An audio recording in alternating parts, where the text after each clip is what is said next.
Mesdames et messieurs, c'est lui que vous voyez derrière moi, c'est le chef de la diplomatie française. Il s'appelle Stéphane Séjourné. Et actuellement, il est en séjour à Pékin. Et il se tient juste à côté du ministre de la diplomatie chinoise, Monsieur Wang Yi. Oui. Et alors, vous savez, on dit souvent qu'il y a 4 manières de perdre le temps. Ne rien faire est une manière de perdre le temps. Faire ce qu'on ne doit pas faire est une manière de perdre le temps. Faire les choses à contre-temps est une manière de perdre le temps. Et mal faire ce qu'on doit faire est alors la 4e manière de perdre le temps.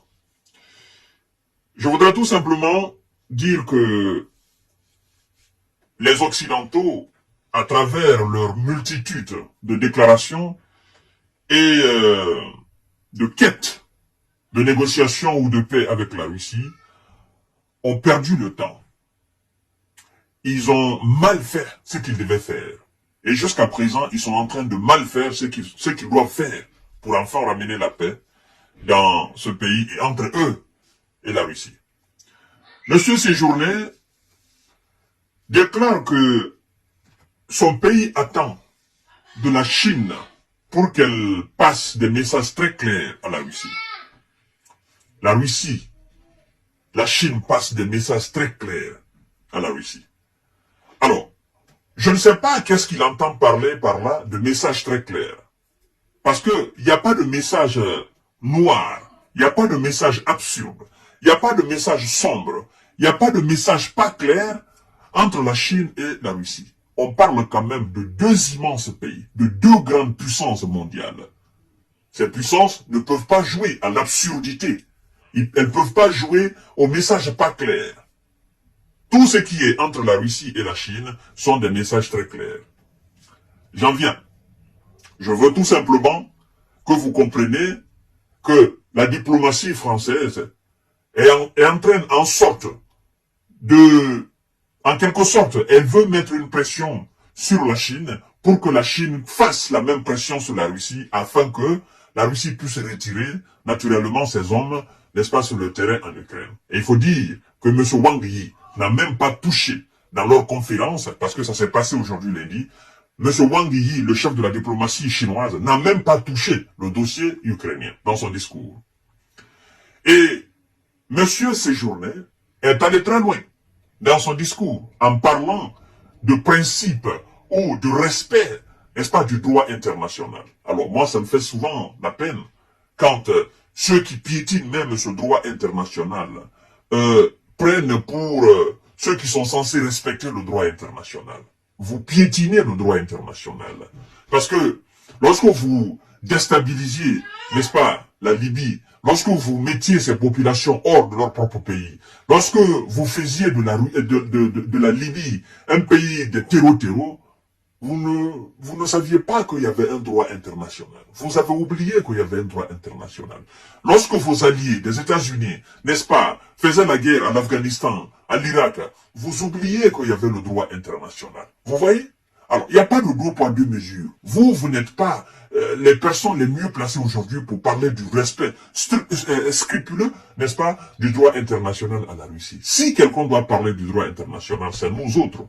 Parce que nous n'attaquons personne. Nous ne faisons la guerre à personne. C'est nous qui devons parler du respect du droit de l'homme, le respect du droit international à la Russie, mais aussi à vous. Parce que vous avez failli à vos droits, à vos devoirs. Vous n'avez pas respecté le droit international, les principes, n'est-ce pas, de souveraineté et d'indépendance des États. Vous avez piétiné combien de souveraineté à travers le monde? Alors, mesdames et messieurs, partagez la vidéo dans tous les groupes possibles, c'est très important. Nous attendons de la Chine qu'elle passe des messages très clairs à la Russie, a déclaré le ministre des Affaires étrangères française, Stéphane Séjourné, à Pékin. Le chef de la diplomatie a plaidé pour un rapport de force favorable à l'Ukraine. Alors, vous voyez, un rapport de force favorable à l'Ukraine. C'est la Chine qui va vous donner ou qui va vous créer les conditions de rapport de force favorable à l'Ukraine. Vous n'êtes même pas sérieux, au fait. Vous n'êtes même pas sincère dans ce que vous êtes en train de faire. Il faut être réaliste. Comment vous pouvez aller chez un allié, chez l'allié phare, l'allié incontournable et indéfectible, de la Russie et demander le rapport de force à ce pays-là, en faveur de l'Ukraine. C'est irréaliste. Je dirais même c'est irresponsable. Hein? C'est comme si la Chine allait aux États-Unis demander un rapport de force, n'est-ce pas, en faveur de la Russie dans le dossier ukrainien. Mais c'est peine perdue. Vous ne pouvez pas parler. La Chine ne peut pas aller, le chef de la diplomatie chinoise ne peut pas aller devant M. Anthony Blinken, le chef de la diplomatie américaine, le secrétaire d'État américain, il ne peut pas aller devant lui et demander un rapport de force en faveur de la Russie. Mais c'est quand même, moi je me dis, ces gens, je ne sais même pas ce qu'ils sont en train de faire. C'est pas Anthony Blinken qui va créer les conditions de rapport de force pour la Russie.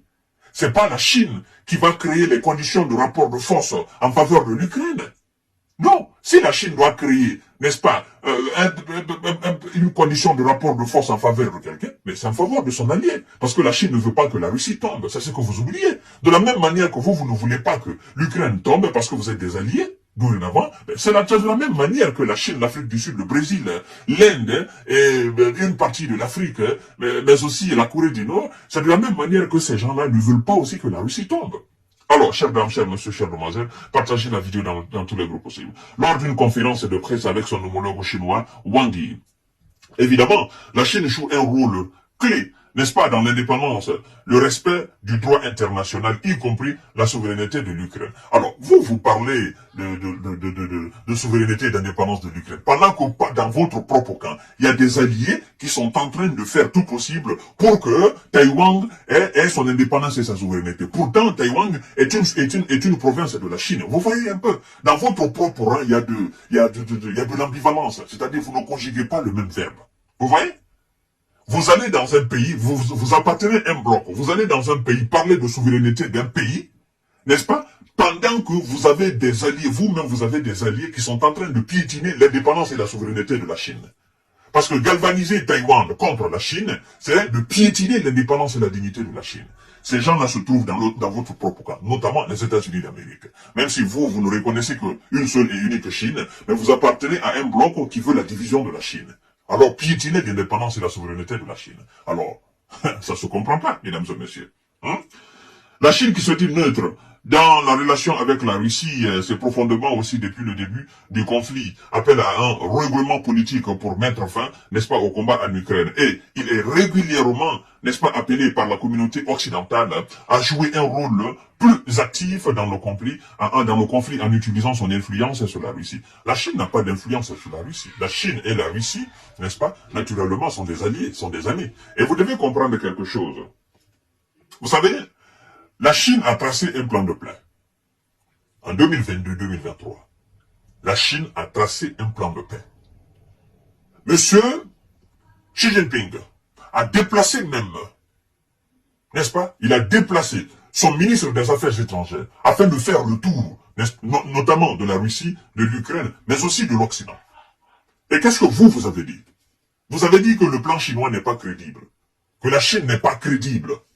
Vous avez dit que la Chine ne peut pas tracer un plan de paix. Vous avez dit que la Chine n'est pas la mieux placée pour entamer, n'est-ce pas, de la négociation entre l'Ukraine et la Russie. Parce que vous avez estimé que la Chine est un allié de la Russie. Je dois aussi vous rappeler, l'Afrique s'est levée, notamment avec une délégation. À la tête, M. Ramaphosa, le président sud-africain. Qu'est-ce qu'on leur a dit en Ukraine? On leur a dit que leur plan de paix n'est pas réaliste et qu'ils sont proches de la Russie. C'est vrai, l'Afrique du Sud est un allié de la Russie, mais c'est une délégation africaine. Toute l'Afrique n'est pas alliée de la Russie. C'est une délégation africaine qui s'est déplacée. Il y avait M. Ramaphosa, il y avait les Macky Sall, qui s'est déplacé, naturellement, pour aller parler à ces deux belligérants et aux co-belligérants. Vous les avez sabotés. Alors, c'est pas aujourd'hui que vous allez dire la Chine doit jouer, de son influence pour essayer d'influencer la Russie. Mais la Chine ne peut pas avoir d'influence sur la Russie. La Russie n'est pas un petit pays pour qu'on l'influence, mesdames et messieurs. Et dit bon, comme je vous le disais, monsieur le ministre, cette guerre concerne l'ensemble de la communauté internationale, a poursuivi lundi Stéphane Séjourné, n'est-ce pas, en s'adressant à son homologue chinois, qui n'a pas évoqué spécifiquement le conflit en Ukraine dans son discours introductif. Alors, il dit, je cite, « Nous avons conviction c'est qu'il n'y aura pas de paix durable si elle n'est pas négociée avec les Ukrainiens. Il n'y aura pas de sécurité pour les Européens et s'il n'y a pas de paix conforme aux droits internationaux, c'est donc un enjeu essentiel pour nous.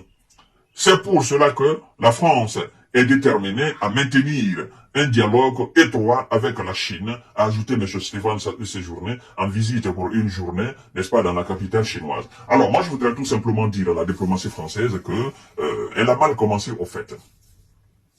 Vous savez, on doit vous rappeler de tout ce qui s'est passé. Monsieur Zelensky et ses alliés ont dit ici que s'il doit avoir un plan de paix, s'il doit avoir de négociations, qu'ils vont négocier, mais que ça sera en l'absence de la Russie. Ils sont allés même faire des négociations. En Inde, en l'absence de la Russie.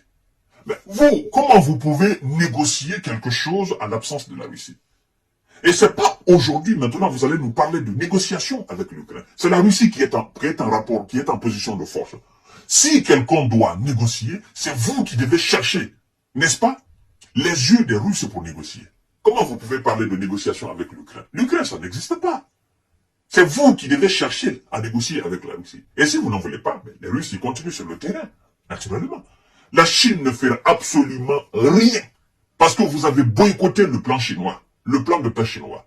Vous avez boycotté la mission du ministre des Affaires étrangères chinoise. Vous avez boycotté le plan de paix africain. Donc tous ces pays sont aujourd'hui assis, ils vous regardent. Vous allez négocier entre vous. Personne ne va s'interposer maintenant. Parce que vous avez dit, en fait, vous vous êtes mis au-dessus de tout le monde. Pour vous, si c'est pas vous, c'est vous. Donc, pour vous, si la Chine doit négocier, si la Chine doit chercher un plan de paix, c'est en quelque sorte, vous sous-estimez, c'est en quelque sorte, vous savez, pour vous, dans ce conflit-là, il n'y a pas quelqu'un qui doit négocier, quoi. C'est vous qui devez négocier. C'est ça, au fait. Parce que vous prenez les autres comme les sous-hommes. Oh non, la Chine n'est pas la mieux placée pour nous donner des leçons de morale. Et maintenant, vous demandez à cette Chine-là de négocier avec la Russie. Vous demandez à cette Chine-là de jouer de son influence sur la Russie. Ça ne marchera pas, chère dame, cher monsieur, chère demoiselle. C'est une peine perdue d'avance. Partagez la vidéo dans tous les groupes possibles. Abonnez-vous sur cette page, activez la cloche de notification pour ne plus rater mes vidéos. À tout à l'heure pour notre série d'informations de décortiquage. Surtout, abonnez-vous sur ma chaîne YouTube. Merci beaucoup. Le lien est juste là dans le commentaire aussi. Bonne soirée à vous.